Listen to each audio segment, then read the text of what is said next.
Are you a crocheter who gets confused by the UK and US terminology? Don't worry, you're not alone. Hi, I'm Karen Sandgroup and welcome to Conquer Crochet.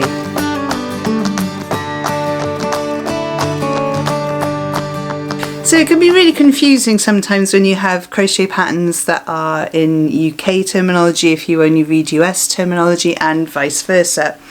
I've often had comments on videos saying, oh, but you're doing a single crochet, not a double crochet like you're saying. Well, that's because all my videos are done in UK terminology. I do say on the videos and on the titles that it's UK, but I know sometimes you're just so keen to get into a video that you don't always read around what's on the video. So I just wanted to talk today about the differences between the two and how I think it's really important to learn both.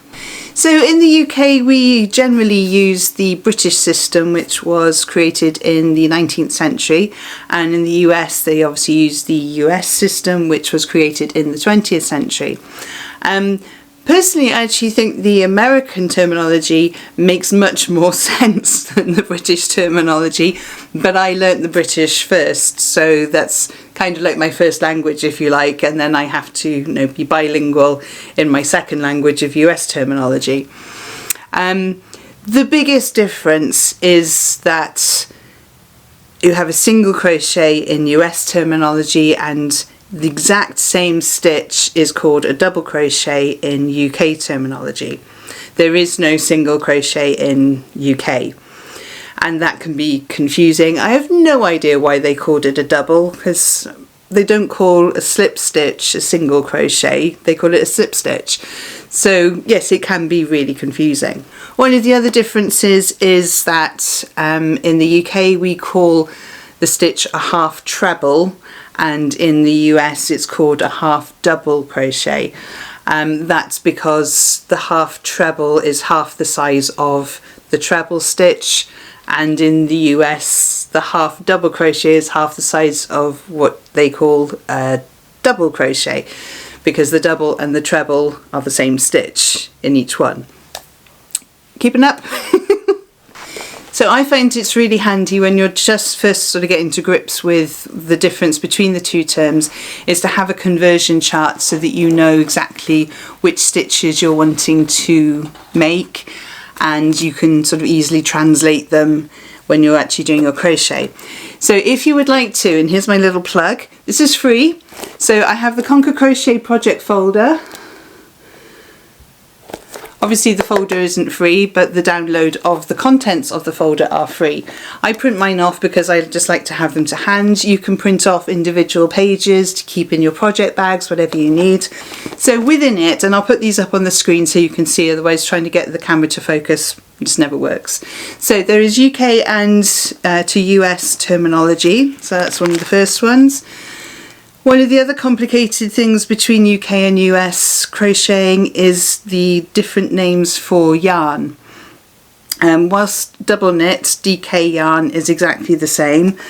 In America they have lace and fingering and sport and worsetted and bulky, and we call them different names. So there is a conversion chart there, and I've also said which hook size is sort of recommended to go with that. Also, the other difference is in the UK we generally use millimetres, so we use the metric sizing. US patterns I've seen have had the metric size, but they also have the letters and numbers for hook sizes. So you'd have a J hook, which in the UK we would call a 6mm hook. So there's that one. I've also put in washing instructions, because I don't know about you, but you sometimes look at your clothing labels and you think, can I put it in the tumble dryer or not? So this washing instruction sheet's really useful. So if you are gifting to somebody else, you could always cut out the different instructions they need for the gift that you've made for them. I actually have one stuck inside a cupboard door in my utility room, so that it's right next to my washing machine, so if I need to double check, it's always there. So that's quite a handy one to have. If you're a beginner in crochet and maybe you've joined some Facebook groups and people are sort of talking about things and using abbreviations and you're like, what on earth is going on? I've got a crochet slang checklist for you so you can go, oh, that's what they mean. So for example, hot off the hook is hoth. If you've got an obvious one that most of us might know but beginners might not, is your whip, work in progress. UFO, unfinished object. So there's a whole list of them there. So some of them you might not know yourself, you know, even if you've been crocheting for years, you might go, oh, didn't know about that one. So that's a useful thing to have as well. So one of the pages I really like in the folder is the record of your project. So it's really easy when you've been crocheting for quite a few years to go, oh, do you know, I want to make one of those. Oh, did I make that for them? Can't remember. Oh, what yarn did I use? What hook size? Where's the pattern? So what I like to do is to keep my whip record with a record of what my yarn is, what the pattern is, which yarn I used, who I made it for, what size I used of hook, and I put it in a little plastic wallet, and I put the pattern on the back so that I can find it again next time I want to do it. But having the recipient on there means that I know that, oh, I've made that for that person, I don't want to make them another one. So it's a really useful thing to have. So these are free. So I will pop a link in the description below. I'll also pop it on the screen here. It's a really easy one. You just got to go over to my website and you sign up to my email list and I will email one out to you.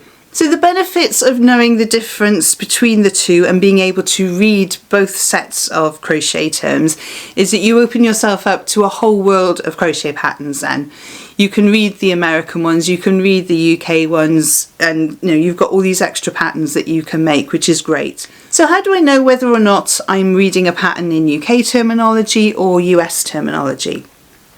Well, it's becoming more and more common now that pattern designers will put on their patterns US terms, UK terms, but it doesn't always happen. And if you're looking at sort of historic patterns that maybe are on someone's blog from 5-10 years ago, then they probably don't say, because it wasn't so commonplace that there was, you know, people exchanging over the Atlantic crochet patterns as it is today. So one of the first things I look for in a crochet pattern is, does it say single crochet anywhere?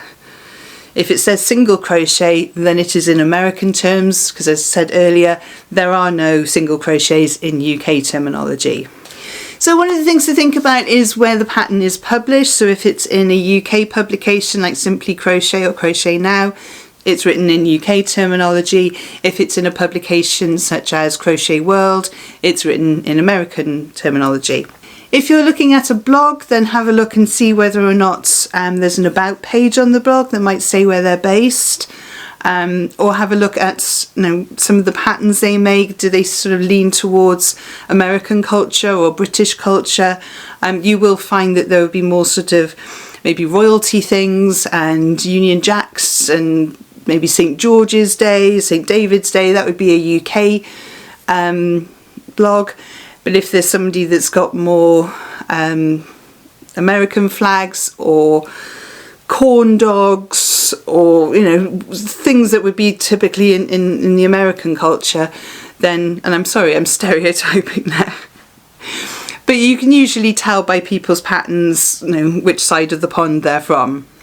As I mentioned when I was going through the Conquer Crochet project folder, US and UK terms for yarn are also slightly different.